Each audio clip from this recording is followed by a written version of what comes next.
Bapak Ibu, saudara-saudari, dan juga anak-anak anggota GKI Taman Majapahit, Shalom. Ibadah daring pada pagi hari ini dengan tema Berani Menderita yang akan dilayankan oleh Ibu Meti Wiyadi dari GKI Wongso Dirjan Yogyakarta. Segenap majelis dan jemaat GKI Majapahit menyampaikan terima kasih untuk pelayanan Ibu. Ibadah sekolah minggu hari ini melalui Zoom. Ibadah Kamis Putih pada tanggal 1 April 2021 dengan tema Kerendahan Hati, Kemuliaan Kasih dipimpin oleh Pendeta Surya Samudra Giamsyah akan ditayangkan pada kanal YouTube GKI Taman Majapahit.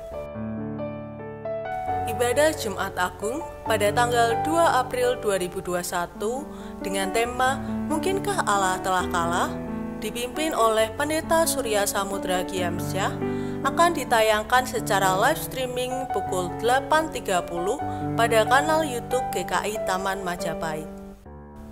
Ibadah Sabtu Sunyi pada tanggal 3 April 2021 dengan tema Pengharapan di Tengah Dunia dipimpin oleh Pendeta Yohanes Lee dan Pendeta Surya Samudra Giamsyah akan ditayangkan pada kanal YouTube GKI Taman Majapahit. Ibadah Minggu Paskah pada tanggal 4 April 2021 dengan tema Menjadi Manusia Paskah dipimpin oleh Pendeta Yohanes Lee dan akan ditayangkan pada kanal YouTube GKI Taman Majapahit. Persekutuan Pemuda dengan tema Hidup yang Berdampak dipimpin oleh Penatua Wawan Budiarto akan dilaksanakan pada Minggu 28 Maret 2021 pukul 18 melalui Zoom. Shalom jemaat dan simpatisan GKI Taman Majapahit Semarang. Mari kita saksikan hasil karya lomba menghias telur Paskah yang diikuti 15 peserta. Ibu Endah Budiarti, Saudari Fania Budiharjo, Bapak Hari Sri Raharjo, Anak Agniela Steviola Sumarsono, Ibu Opalin Karindani, Ibu Puji Astuti Amaludin,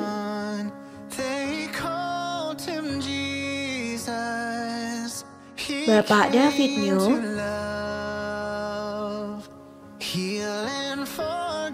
Ibu Dianawati Santosa, Ibu Vita Indriani, Anak Gilsa Hirda Aurel Putri Parameswara, Anak Jocelyn Valencia, Anak Darius Arthur Montang, Bapak Ahmad Kasan, Saudara Farel Lazar, dan yang terakhir Saudari Kesya Novianti Wulur. Dan pemenangnya berdasarkan hasil penilaian juri yaitu juara pertama, kami ucapkan selamat kepada Ibu Vita Indriani, Ibu Dianawati Santosa, dan Saudari Kesya Novianti Wulur.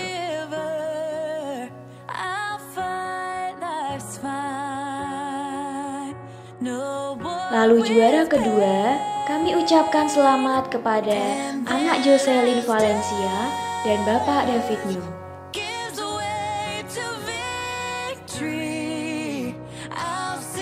Lalu juara ketiga, kami ucapkan selamat kepada Ibu Puji Astuti Amaludin dan Anak Agniela Steviola Sumarsono. Dan juga juara keempat, Ibu Endah Budiarti, Saudari Fania Budiharjo, Bapak Hari Sri Raharjo, Ibu Opalin Karindani, Anak Gilsa Hirda Aurel Putri Parameswara, Anak Darius Arthur Montang, Bapak Ahmad Kasan, dan Saudara Farel Lazar, dan juara favorit Saudari Kesya Novianti Wulur. Terima kasih kepada seluruh peserta lomba, para juri, serta jemaah dan simpatisan yang telah berpartisipasi di Instagram GKI Taman Majapahit Semarang. Tuhan Yesus memberkati kita semua. Talkshow Komisi Kespol GKI Taman Majapahit dengan tema Sebelum, Saat, dan Sesudah Badai COVID-19 bersama Dr. Priyadi Wijanarko, dokter spesialis paru di Rumah Sakit Columbia, akan dilaksanakan pada Rabu 14 April 2021 pukul 7 malam melalui Zoom. Pendaftaran dapat diakses melalui link yang tertera. Pendaftaran akan ditutup jika peserta sudah memenuhi kuota. Demikian warta lisan, Tuhan Yesus memberkati. Hari ini kedatangan Tuhan Yesus di Yerusalem disambut dengan sukacita dan sorak-sorai. Betapa tidak, penindasan yang begitu lama dirasakan, penderitaan yang begitu berat dialami, akan segera berakhir. Hosana, diberkatilah Dia yang datang dalam nama Tuhan. Kedatangannya tidak menunggang seekor kuda perang, melainkan seekor keledai muda, bukan karpet merah alasnya berjalan, melainkan hanya hamparan kain dan pakaian. Bukan dengan umbul-umbul dan bendera perang ia disambut, melainkan dengan ranting daun palem. Hosana, diberkatilah Dia yang datang dalam nama Tuhan. Tanpa sadar kedatangannya bukanlah untuk menghancurkan, melainkan memulihkan. Kehadirannya bukan untuk membebaskan umat dari keterjajahan politik duniawi, melainkan membebaskan dari kuasa dosa dan maut.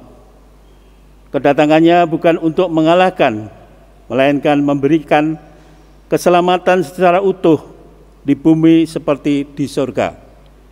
Hosana, selamatkanlah kami sekarang ini. Usongsong bagaimana ya Yesus datangmu. Dari Kidung Jemaat nomor 85 bait pertama dan yang kedua kita nyanyikan.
Ibu, Bapak, Saudara, dan anak-anakku yang terkasih dalam Tuhan Yesus Kristus, marilah kita mulai ibadah Minggu Palmarum dan Minggu Sengsara Kristus ini dengan satu pengakuan bahwa pertolongan kita adalah di dalam nama Tuhan yang menciptakan langit dan bumi dan yang dengan kasih setianya senantiasa memelihara karya ciptaannya.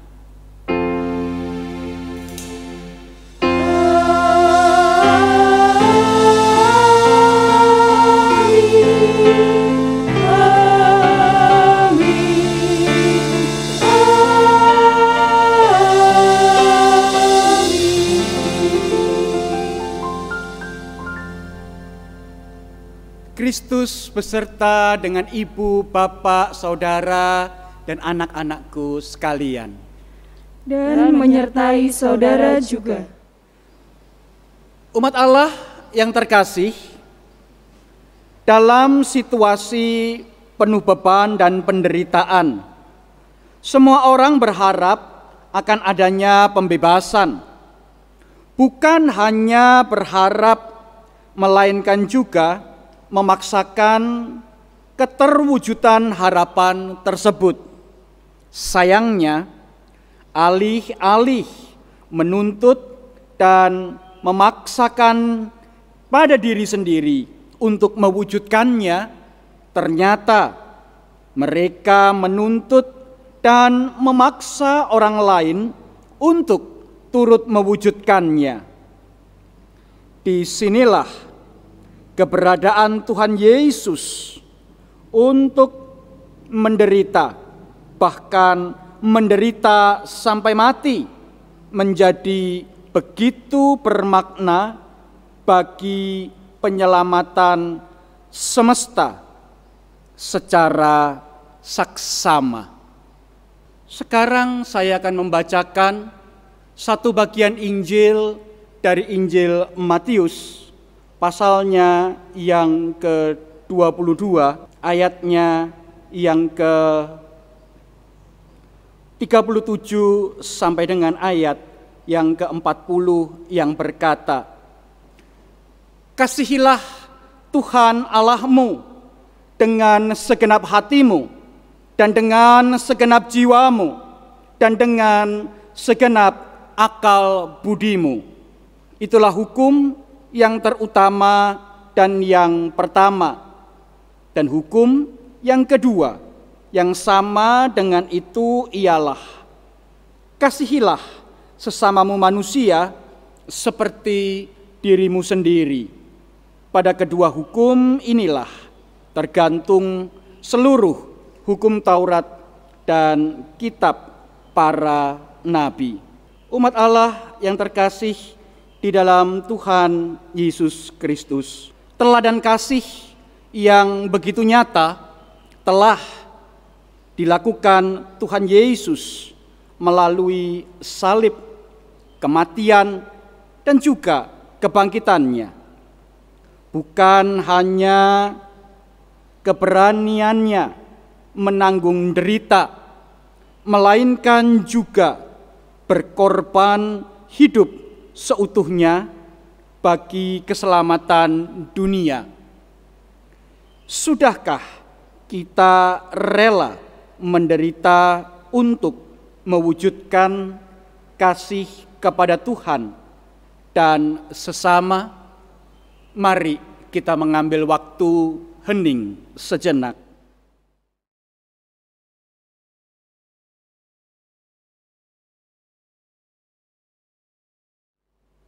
Umat Allah yang terkasih di dalam Tuhan Yesus Kristus, bagi kita semua yang dengan sungguh-sungguh menyatakan dosa dan penyesalan di hadapan Tuhan, Tuhan berkenan menyatakan anugerah pengampunannya. Berita anugerah terambil dari Filipi pasalnya yang pertama, ayatnya yang ke-29 yang berkata, "Sebab kepada kamu dikaruniakan bukan saja untuk percaya kepada Kristus, melainkan juga untuk menderita bagi Dia."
Selamat pagi Bapak Ibu Saudara sekalian. Ada sukacita di hati saya ketika kita bisa bersama-sama bersekutu di dalam firman-Nya, di dalam ibadah kita hari ini. Mari sebelum merenungkan firman-Nya bersama-sama, kita bersatu di dalam doa. Bapa di surga, saat ini kami datang kepadamu. Kami hendak membaca dan merenungkan firman Tuhan. Kami memohon kiranya Roh Kudus Tuhan yang menolong dan memampukan kami, supaya kami boleh mengerti kebenaran firman-Mu dan juga boleh melakukannya di dalam kehidupan kami. Pimpin dan sertai hamba-Mu yang terbatas ini, supaya dapat menguraikan kebenaran firman-Mu dengan benar dan seturut dengan kehendak Tuhan. Di dalam nama Tuhan Yesus Kristus, kami berdoa. Amin. Yesaya pasal 50 ayat 4-9a. Demikian bunyinya. Tuhan Allah telah memberikan kepadaku lidah seorang murid, supaya dengan perkataan aku dapat memberi semangat baru kepada orang yang letih lesu. Setiap pagi ia mempertajam pendengaranku untuk mendengar seperti seorang murid. Tuhan Allah telah membuka telingaku, dan aku tidak memberontak, tidak berpaling ke belakang. Aku memberi punggungku kepada orang-orang yang memukul aku, dan pipiku kepada orang-orang yang mencabut janggutku. Aku tidak menyembunyikan mukaku ketika aku dinodai dan diludahi. Tetapi Tuhan Allah menolong aku, sebab itu aku tidak mendapat noda. Sebab itu aku menakuhkan hatiku seperti keteguhan gunung batu, karena aku tahu bahwa aku tidak akan mendapatkan malu. Dia yang menyatakan aku benar telah dekat. Siapakah yang berani berbantah dengan aku? Marilah kita tampil bersama-sama. Siapakah lawanku berperkara? Biarlah ia mendekat kepadaku. Sesungguhnya Tuhan Allah menolong aku. Siapakah yang berani menyatakan aku bersalah? Demikianlah sabda Tuhan. Syukur kepada Allah.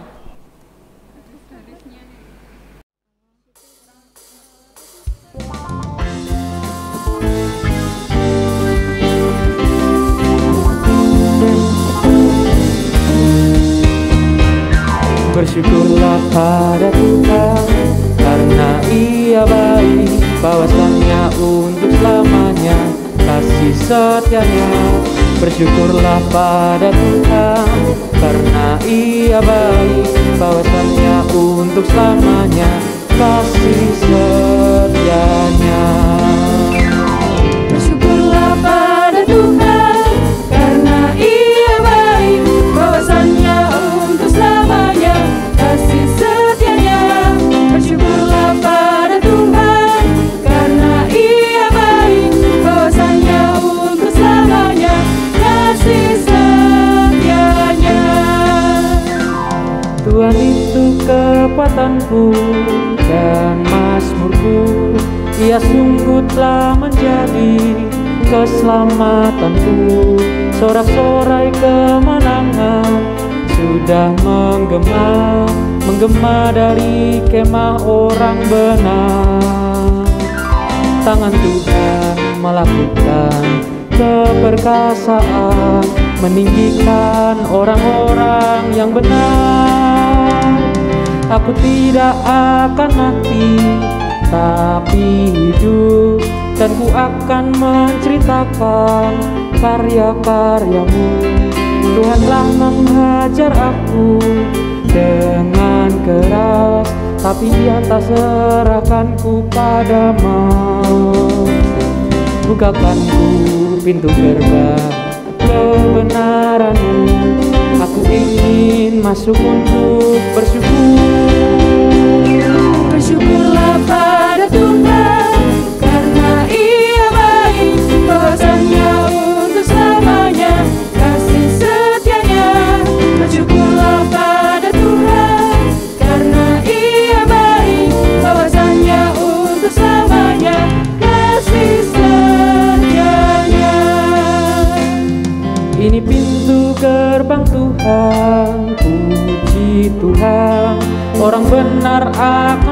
masuk ke dalamnya. Aku bersyukur padamu, Kau menjawabku dan telah menjadi keselamatanku. Batu yang sudah dibuang tukang bangunan, ini sudah jadi batu penjuru. Hal ini telah terjadi dari Tuhan, suatu perbuatan ajaib di mata kita. Ini hari yang dicipta oleh Tuhan, marilah kita bersorak karenanya. Ya Tuhan, pikirannya keselamatan, pikirannya kemujuran, ya Tuhan. Syukurlah pada Tuhan, karena Ia baik, kuasanya untuk selamanya, kasih setianya. Bersyukurlah pada Tuhan, karena Ia baik, kuasanya untuk selamanya, kasih setianya. Diberkatilah yang datang dalam namanya, kami memberkati kamu dalam namanya.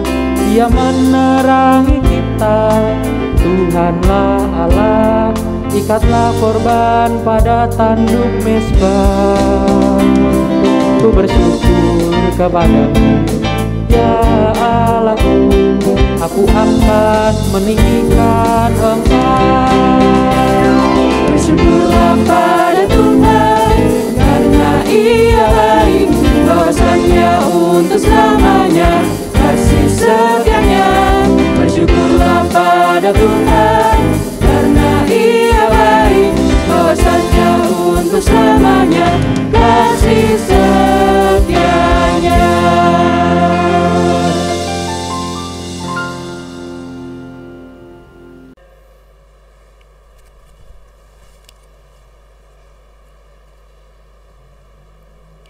Bacaan kedua terambil dari Filipi 2 ayat 5 sampai yang ke-11. Filipi 2 ayat 5 sampai yang ke-11. Hendaklah kamu dalam hidupmu bersama menaruh pikiran dan perasaan yang terdapat juga dalam Kristus Yesus, yang walaupun dalam rupa Allah tidak menganggap kesetaraan dengan Allah itu sebagai milik yang harus dipertahankan, melainkan telah mengosongkan dirinya sendiri dan mengambil rupa seorang hamba dan menjadi sama dengan manusia. Dan dalam keadaan sebagai manusia, ia telah merendahkan dirinya dan taat sampai mati, bahkan sampai mati di kayu salib. Itulah sebabnya Allah sangat meninggikan dia dan mengaruniakan kepadanya nama di atas segala nama, supaya dalam nama Yesus bertekuk lutut segala yang ada di langit, dan yang ada di atas bumi, dan yang ada di bawah bumi. Dan segala lidah mengaku Yesus Kristus adalah Tuhan, bagi kemuliaan Allah Bapa. Demikianlah sabda Tuhan. Syukur kepada Allah.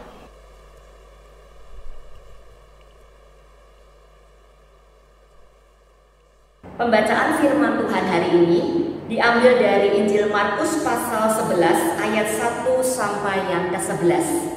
Markus pasal 11 ayat 1 sampai yang ke-11. Saya akan membacakan untuk Bapak Ibu Saudara. Bapak Ibu Saudara dapat menyimaknya bersama-sama. Yesus dieluk-elukan di Yerusalem. Ketika Yesus dan murid-muridnya telah dekat Yerusalem, dekat Betfage dan Betania yang terletak di Bukit Zaitun, Yesus menyuruh 2 orang muridnya dengan pesan, "Pergilah ke kampung yang di depanmu itu. Pada waktu kamu masuk di situ, kamu akan segera menemukan seekor keledai muda tertambat yang belum pernah ditunggangi orang. Lepaskan keledai itu dan bawalah kemari. Dan jika ada orang yang mengatakan kepadamu, 'Mengapakah kamu lakukan itu?'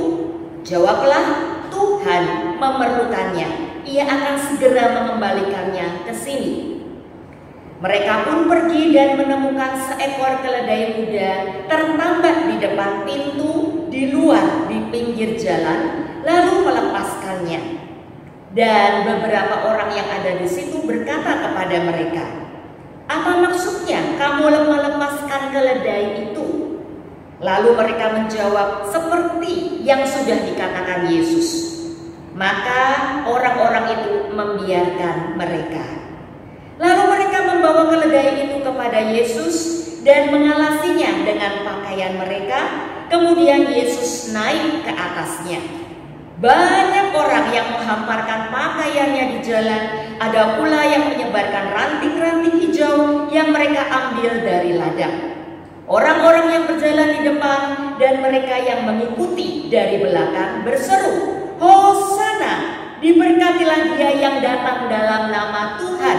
Diberkatilah kerajaan yang datang, kerajaan Bapa kita Daud.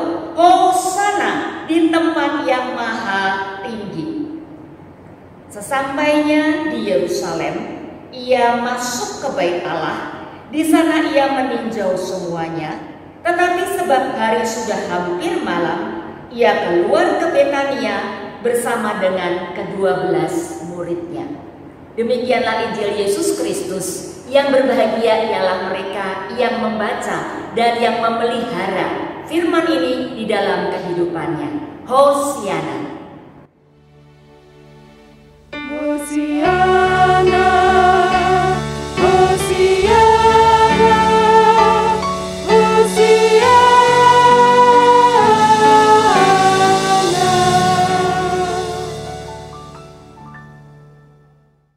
Bapak Ibu Saudara sekalian, ada sebuah quotes dalam bahasa Inggris yang memuat percakapan imajinatif antara dua orang. Katakanlah si A dan si B. A bertanya, "How was your day? Bagaimana kabarmu?" B menjawab, "It was a mess, it was a fight, it was a war with the world and myself." Ada kekacauan, ada perjuangan, ada peperangan dengan dunia dan dengan diri sendiri. A bertanya lagi, "Who won? Siapa yang menang?" B menjawab, "I'm still standing." Aku masih tetap berdiri. Nah, Bapak Ibu Saudara, jika percakapan imajinatif ini kita lanjutkan dalam konteks di masa pandemi 19 saat ini, mungkin yang muncul selanjutnya adalah pertanyaan dari si A lagi. How come? Bagaimana bisa? Bagaimana cara saudara tetap bisa berdiri sementara yang lain terpuruk? Bagaimana cara saudara tetap bertahan sementara yang lain menyerah?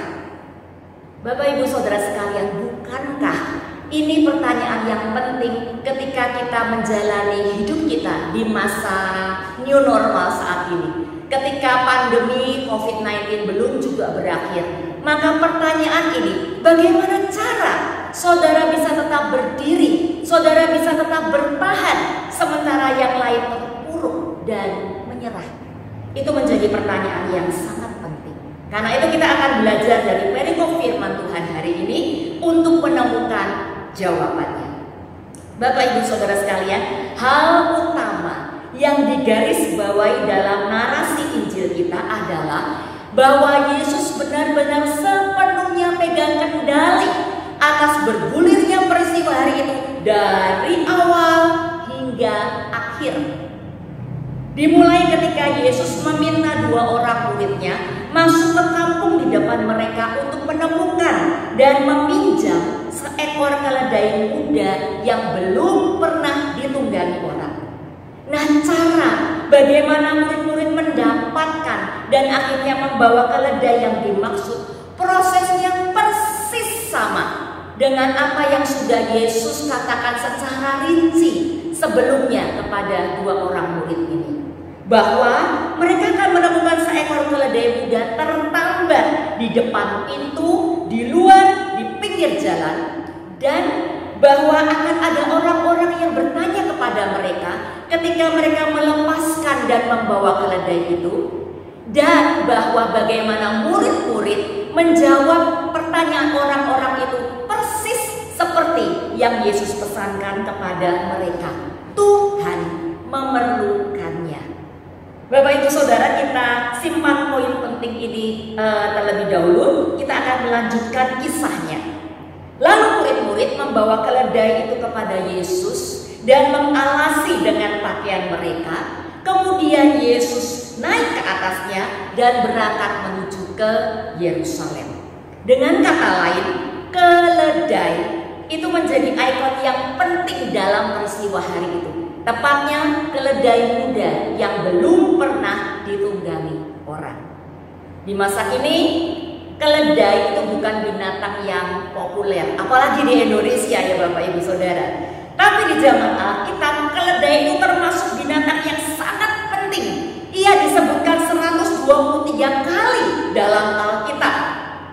Mengapa Yesus memilih keledai sebagai tunggangannya hari itu dan bukan hewan lain, keledai kuda yang gagah perkasa misalnya?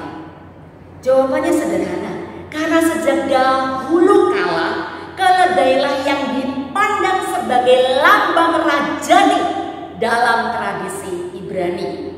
Kita mengenal kisah tentang Saul yang mencari keledai-keledai ayahnya yang hilang, yang kemudian ternyata itu menjadi cara Tuhan untuk mempertemukan dia dengan Samuel, nabi yang kemudian akan mengurapi Saul menjadi raja atas Israel.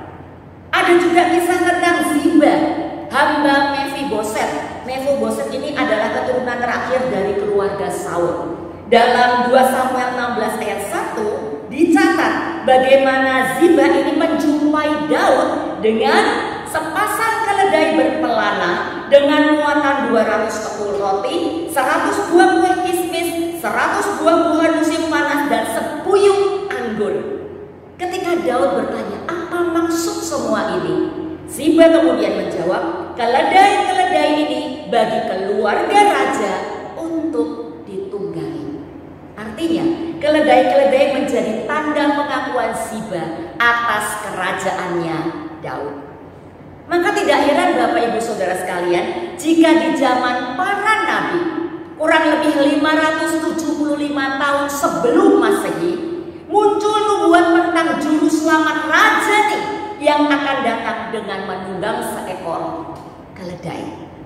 Sakaria 9 ayat 9 sampai 10 berkata, bersorak-soraklah dengan nyaring hai putri Sion, bersorak-soraklah hai putri Yerusalem, lihat rajamu datang kepadamu, ia adil dan jaya, ia lemah lembut dan mengendarai seekor keledai. Seekor keledai beban yang muda. Bapak Ibu Saudara, dengan memilih keledai menjadi tunggangannya, Yesus sedang menunjukkan kepada orang banyak hari itu identitasnya sebagai Raja Mesias yang kedatangannya telah lama dinubuatkan. Begitu peristiwa itu terjadi, tidak urung menimbulkan euforia bagi banyak orang.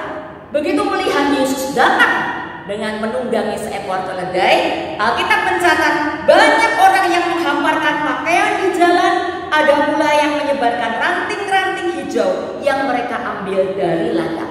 Orang yang berjalan di depan mereka dan yang mengikuti dari belakang berseru, Hosana, diberkatilah dia yang datang dalam nama Tuhan, diberkatilah kerajaan yang datang, kerajaan Bapa kita Daud, Hosana di tempat yang maha tinggi. Tidak salah, ini dia Mesias yang sejati, yang kedatangannya telah lama dinubuatkan. Akhirnya setelah sekian lama menanti, hari ini ia datang juga. Bapak Ibu Saudara, ada kegembiraan, ada sukacita besar yang diekspresikan melalui seruan Hosana. Sayangnya, mereka yang berseru-seru hari itu tidak berhasil menangkap gambaran utuh tentang sosok Mesias yang Yesus peragakan secara terbuka dan terang-terangan hari ini. Bapak Ibu Saudara sekalian, di antara Injil-Injil sinoptik, hanya Injil Yohanes yang secara definitif menyebutkan bahwa ranting-ranting hijau yang dimaksud adalah daun palma. atau daun palem, Yohanes 12 ayat 13. Itu sebabnya dalam kalender liturgi kita masa Prapaskah 6 ini dinamakan Minggu Palma atau Minggu Palmarum. Tapi peristiwa ketika Yesus memasuki Yerusalem dengan mengendarai, dengan menunggang seekor keledai hari itu dikenal juga sebagai Minggu Sengsara, yaitu saat-saat yang mengingatkan bahwa kesengsaraan yang makin besar dan makin besar yang harus ditanggung oleh Yesus itu sudah semakin dekat. Yesus menunjukkan kepada orang hari itu bahwa kedatangannya sebagai Tuhan, Raja yang menunggang keledai hari itu adalah wujud ketaatan totalnya kepada rencana kasih Allah bagi manusia berdosa, yaitu melalui penderitaan dan kematian di atas kayu salib. Bapak Ibu Saudara sekalian, menurut tradisi, keledai yang ditunggangi Yesus ketika masuk ke Yerusalem adalah keledai dari jenis Sisilia. Nah, ini sangat menarik Bapak Ibu, karena keledai ini memiliki gambar yang mirip salib di punggungnya. Seperti seekor keledai, Yesus rela dan setia memikul semua beban dosa kita di atas punggungnya. Mari sejenak ingat-ingat dosa-dosa yang sudah kita lakukan. Bapak Ibu Saudara pernah menyakiti hati suami kita, istri, orang tua, anak, sahabat, kerabat, tetangga, atau rekan kerja kita? Yesus mau memikulnya bagi saudara dan saya. Bapak Ibu Saudara pernah membenci dan bahkan mungkin ingin membalas orang yang sudah menyakiti dan menghancurkan hati atau hidup Bapak Ibu? Yesus mau memikulnya bagi Bapak Ibu dan saya. Bapak Ibu Saudara pernah mengucapkan kata-kata kotor, kata-kata yang memalukan, sumpah serapah demi memuaskan hati yang sedang terbakar oleh emosi? Yesus mau memikulnya bagi kita. Upah semua dosa itu adalah maut, dan Yesus mau memikul, mau menanggungnya bagi Bapak Ibu Saudara dan saya. Bapak Ibu Saudara, katakan dengan sepenuh hati, how great thou art, how great thou art. Ada satu catatan penting yang terkait dengan keledai yang menjadi ikon peristiwa hari itu, bahwa yang dipilih oleh Yesus adalah keledai muda yang belum pernah ditunggangi orang. Bukan sekedar keledai beban muda seperti yang dicatat di dalam Sakaria 9 tadi. Kenapa? Seekor keledai beban muda bisa saja sudah berpengalaman memikul beban. Tapi seekor keledai muda yang belum pernah ditunggangi orang, belum punya pengalaman apa-apa, belum punya pengalaman untuk memikul beban. Kenapa belum punya pengalaman? Mungkin karena masih terlalu muda, karena dianggap terlalu lemah, atau mungkin punya sifat yang malas atau yang tidak bisa diajak bekerja sama, sehingga si keledai dibiarkan saja dan tidak dipakai. Entahlah.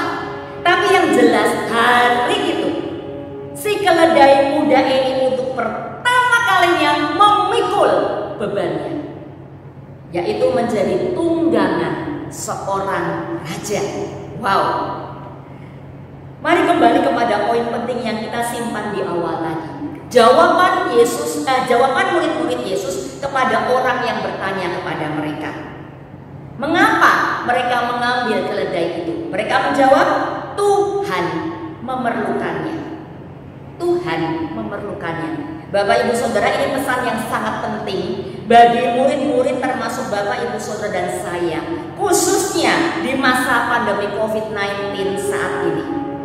Yang namanya pergumulan dalam kehidupan sosial, dalam pekerjaan, pergumulan di dalam studi bagi pelajar dan juga mahasiswa, pergumulan dalam menghadapi ketidakpastian ketidakberdayaan, menghadapi kesepian, depresi, itu membuat hidup banyak orang makin terfokus pada diri, makin terfokus pada rasa takut, makin terfokus pada rasa tidak berdaya dan putus asa. Seperti ibaratnya keledai yang tertambat di sudut kampung, lemah dan tidak berdaya guna. Tapi firman Tuhan hari ini memanggil Bapak, Ibu, Saudara dan saya untuk keluar dari tempat itu. Mengapa? Jawabannya seperti yang dikatakan murid-murid hari itu. Tuhan memerlukannya. Ingat pertanyaan si A dalam percakapan imajinatif di awal tadi. How come? Bagaimana bisa saudara tetap berdiri sementara yang lain terpuruk? Bagaimana bisa saudara tetap berjuang, bertahan sementara yang lain menyerah? Narasi firman Tuhan, narasi Raja Mesias yang menunggang keledai hari ini memberikan jawaban yang mutlak kepada kita, bahwa hanya oleh pilihan dan sentuhan Yesus, maka Bapak, Ibu, Saudara dan saya tidak hanya dimampukan untuk tetap berdiri dan bertahan, tapi juga menjadi kuat dan berguna. Kuat untuk menanggung segala kelemahan dan persoalan kita, berguna untuk mengerjakan dan menyaksikan iman kita di tengah segala kelemahan dan persoalan kita.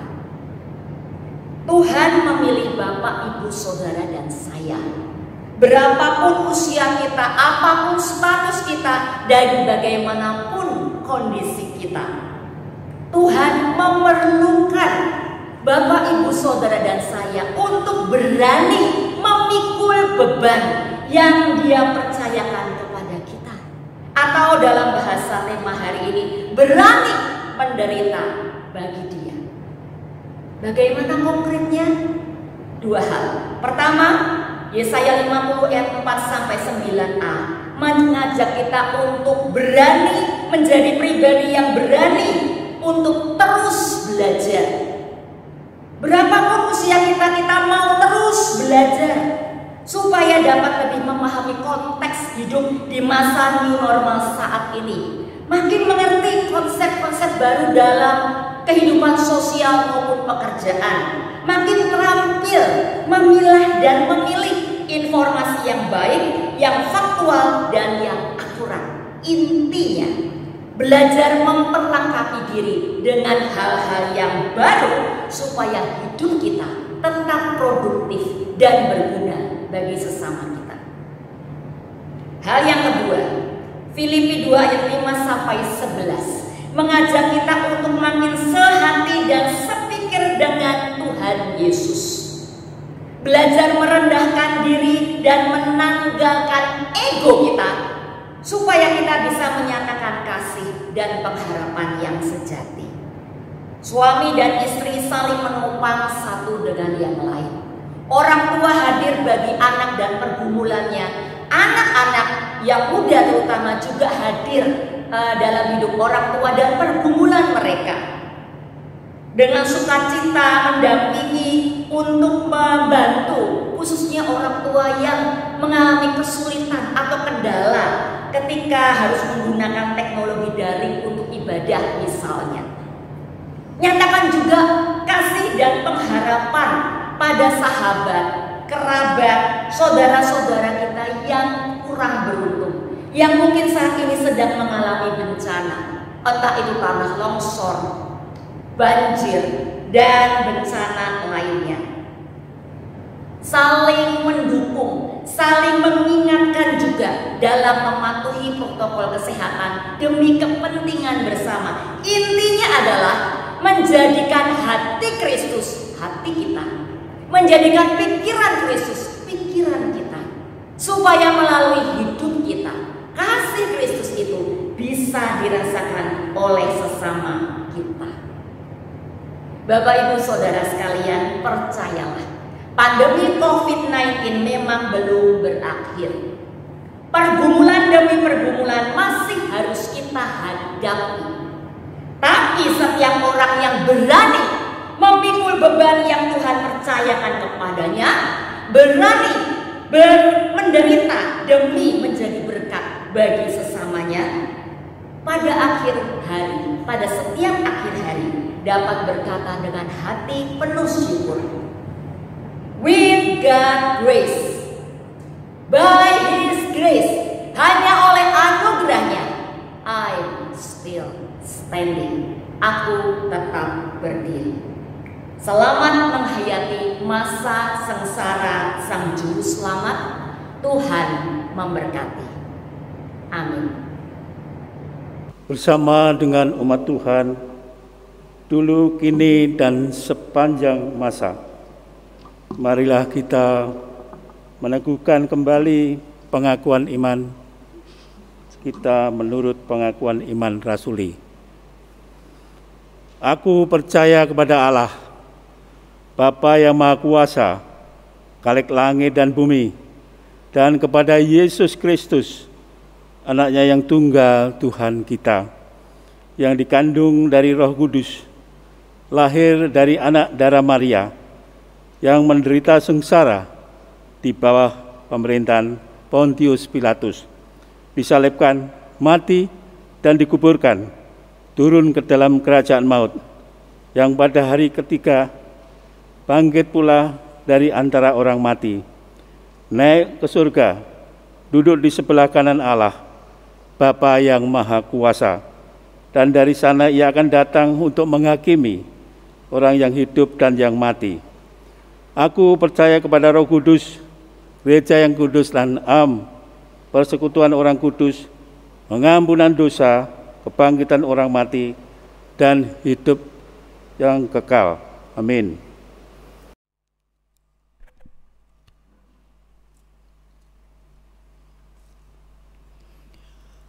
Bapak, Ibu, Saudara sekalian yang terkasih dalam Tuhan, marilah kita bersama-sama berdoa syafaat. Mari kita berdoa. Bapa Surgawi, saat ini kami merendahkan diri di hadapan Tuhan. Kami ingin berdoa, Tuhan. Kami mengucap syukur dan terima kasih jika saat ini kami semua masih diberi kesempatan untuk kehidupan ini. Terima kasih ya Tuhan, untuk kesehatan, untuk berkat-berkat yang Tuhan limpahkan pada kami semua. Saat ini Tuhan, kami bersama-sama ingin menaikkan doa-doa syafaat kami. Mohon kiranya Tuhan kabulkan, yang mana sesuai dengan kehendak Tuhan bagi kami semua. Yang pertama Tuhan, kami berdoa untuk gereja kami GKI Taman Majapahit dengan seluruh majelis yang ada, dan Pendeta Surya Samudra Giamsah dengan keluarganya. Mohon hikmat Tuhan dan berkat dari Tuhan untuk pelayanan yang dijalankan, agar kiranya semuanya hanya untuk kemuliaan nama Tuhan.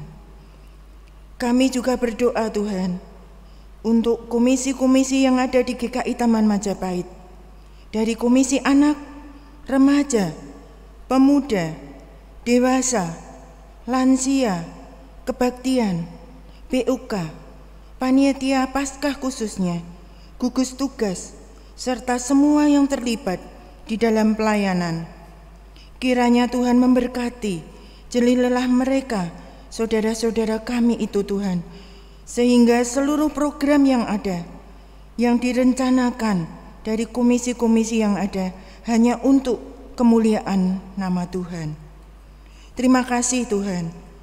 Kami saat ini teringat berdoa untuk anggota jemaat dan simpatisan dari GKI Taman Majapahit. Tolonglah ya Tuhan, kiranya Tuhan memberikan kesehatan dan berkat dalam keluarga kita masing-masing. Jika saat ini di antara jemaat ada yang mengalami pergumulan dalam rumah tangga, pergumulan dalam bidang studi, pergumulan dalam pekerjaan, dan pergumulan usahanya, maupun pergumulan ekonomi di dalam keluarganya. Kami serahkan seluruh pergumulan yang ada di dalam tangan Tuhan. Kiranya Tuhan yang buka jalan dalam setiap pergumulan yang dialami dari saudara-saudara kami ini, dan Tuhan juga memberkati semuanya agar dapat berjalan dengan baik dan lancar. Terima kasih ya Tuhan. Saat ini juga Tuhan, kami berdoa jika ada jemaat yang sakit atau lemah tubuh, baik di rumah maupun di rumah sakit, atau ada para lansia, tolonglah Tuhan, berkati semua usaha untuk kesembuhan dari sakitnya tersebut. Baik obat yang diminum, dokter yang ada, juga keluarga yang ikut merawat, supaya semuanya itu menjadi sarana untuk kesembuhan dari sakitnya. Terima kasih ya Tuhan.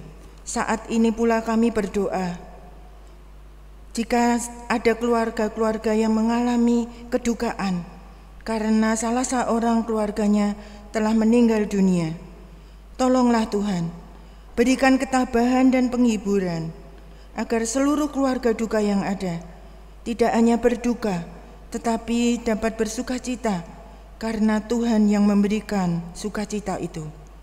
Terima kasih Tuhan. Kami juga teringat berdoa untuk saudara-saudara kami yang pada bulan ini berulang tahun. Mereka juga bersukacita, bersyukur karena Engkau tambahkan usia mereka 1 tahun lagi. Sehingga Tuhan, keadaan mereka juga Engkau berkati dengan penuh merasakan penyertaan dari Tuhan sendiri. Terima kasih Tuhan. Kami juga teringat berdoa untuk bangsa dan negara kami Indonesia. Pemerintah kami yang ada saat ini, dari pusat sampai ke daerah-daerah.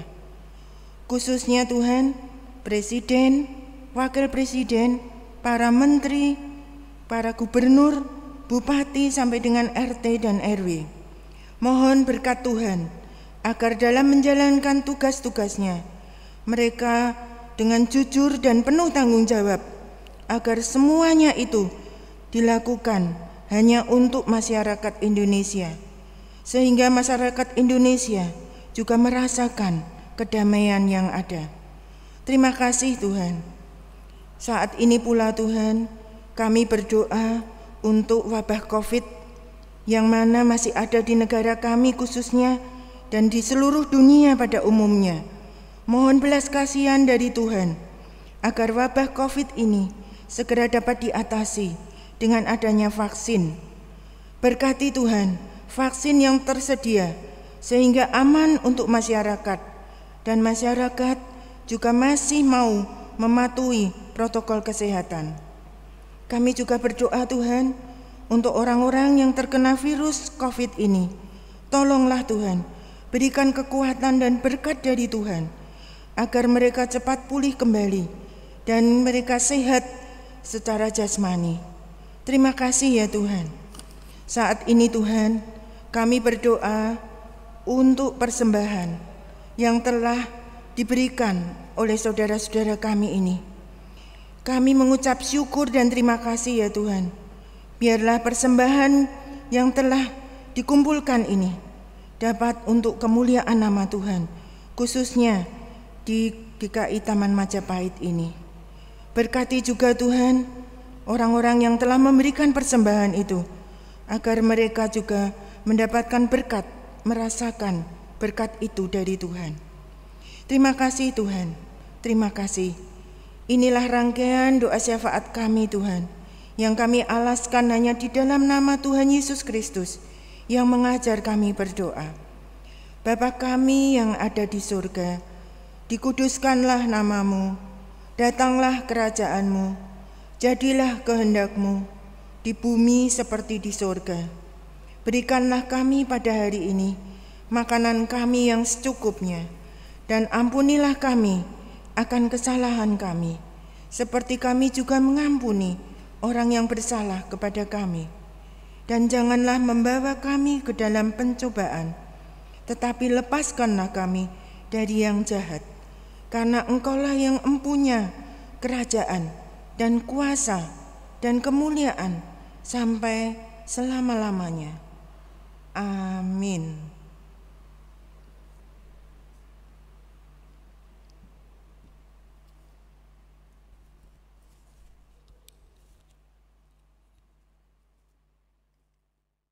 Jemaat yang terkasih, marilah kita menaikkan syukur kita dengan memberikan persembahan kita masing-masing. Firman Tuhan yang menjadi dasar di dalam kita mempersembahkan terambil dari 2 Korintus 8 ayatnya yang ke-12, demikian. Sebab jika kamu rela untuk memberi, maka pemberianmu akan diterima. Kalau pemberianmu itu berdasarkan apa yang ada padamu, bukan berdasarkan apa yang tidak ada padamu. Bapak, Ibu, Saudara dapat melihat tayangan berikut.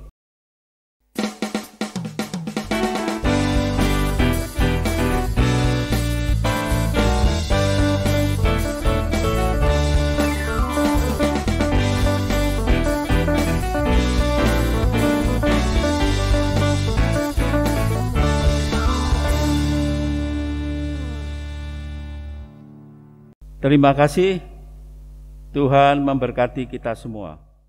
Formulir liturgis persiapan perjamuan kudus. Pada hari Jumat tanggal 2 April 2021, kita akan merayakan perjamuan kudus. Untuk menyambut dan ikut serta dalam perayaan itu, marilah kita mempersiapkan diri secara bersama-sama.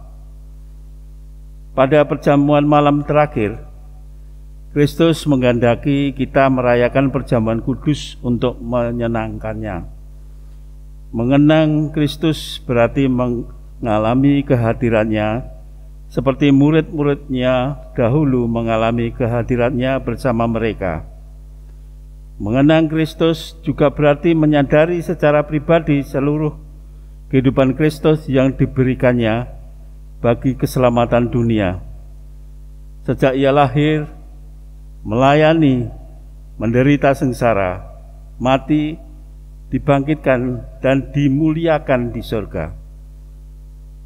Marilah kita merenungkannya. Apakah kita benar-benar rindu untuk berjumpa secara pribadi dengan Kristus, untuk mengalami kasih, kuasa, dan kebenarannya yang memperbarui hidup kita? Apakah kita menghayati bahwa seluruh kehidupan dan karya Kristus, yaitu kelahirannya, pelayanannya, penderitaannya, kematiannya, kebangkitannya, kenaikannya ke surga, sampai dengan kedatangannya kembali, terkait dengan kehidupan kita? Kedua, pada perjamuan malam terakhir, ketika Kristus memecah roti dan mengangkat cawan, ia membagikan tubuh dan darahnya sendiri kepada murid-muridnya. Menerima tubuh dan darahnya berarti dipersatukan dengan Kristus, sehingga ia menjadi kepala dan kita tubuhnya. Menerima tubuhnya dan darahnya berarti dipersatukan dengan semua orang yang menerimanya, juga menjadi satu tubuh dan satu roh. Marilah kita merenungkannya. Apakah kita menghayati bahwa Kristus adalah kepala seluruh kehidupan kita dalam hidup berjemaat dan bermasyarakat, dalam keluarga dan pekerjaan kita? Apakah kita menghayati bahwa kita adalah anggota tubuh Kristus yang saling mengasihi seorang terhadap yang lain? Ketiga, ketika kita bersatu dengan Kristus, roti hidup yang dipecah-pecahkan bagi dunia ini, kita pun dipersatukan dalam kematian dan kebangkitan Kristus. Dipersatukan dengan Kristus berarti diutus untuk mengosongkan dan menyangkal diri, memikul salib dan mengikut Kristus, dipersatukan dengan Kristus, berarti diutus untuk memberi hidup kita demi keselamatan dunia. Marilah kita merenungkannya. Apakah dalam persekutuan dengan Kristus kita mau berkorban dan menjadi berkat bagi sesama kita? Apakah kita menyadari bahwa sebagai anggota tubuh Kristus di tengah dunia, saudara menjadi mata dan telinga bagi Kristus yang melihat dan mendengarkan, serta peduli terhadap kebutuhan dan masalah sesama kita? Sudahkah kita menjadi mulut bagi Kristus yang menyuarakan kebenaran dan keadilan dalam lingkungan kita? Sudahkah kita menjadi tangan bagi Kristus yang berkarya memperjuangkan damai sejahtera di muka bumi? Kiranya Roh Kudus menolong kita semua di dalam mempersiapkan diri untuk merayakan perjamuan kudus pada hari Jumat tanggal 2 April 2021 mendatang. Tuhan memberkati kita semua.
Bapak, saudara dan anak-anakku yang terkasih di dalam Tuhan Yesus Kristus, sekarang marilah kita melanjutkan kehidupan kita jalani aktivitas kita sehari-hari dengan mengingat sabda Tuhan di dalam Roma pasalnya yang ke-8 ayatnya yang ke-17b yang berkata, jika kita menderita bersama-sama dengan Dia, supaya kita juga dipermuliakan bersama-sama dengan Dia. Oleh karena itu, marilah kita mengambil sikap hati yang berani menjalani kehidupan dalam penderitaan dan menjalani hidup dengan rasa syukur untuk melakukan panggilannya. Tuhan mengiringi hidup saudara dengan berkat-Nya. Oleh karena itu sekarang arahkanlah hatimu kepada Tuhan. Kami mengarahkan hati kepada Tuhan. Marilah kita hidup menjadi saksi-saksi Kristus dimanapun kita berada. Syukur kepada Allah. Terpujilah Tuhan, kini dan sepanjang segala masa. Mari umat Allah yang terkasih, kita menyambut dan menerima berkat Tuhan. Dan Allah, sumber segala kasih karunia, yang telah memanggil engkau dalam Kristus kepada kemuliaan-Nya yang kekal, akan melengkapi, meneguhkan, menguatkan, dan mengukuhkan engkau sesudah engkau menderita seketika lamanya. Ialah yang empunya kuasa sampai selama-lamanya. Amin.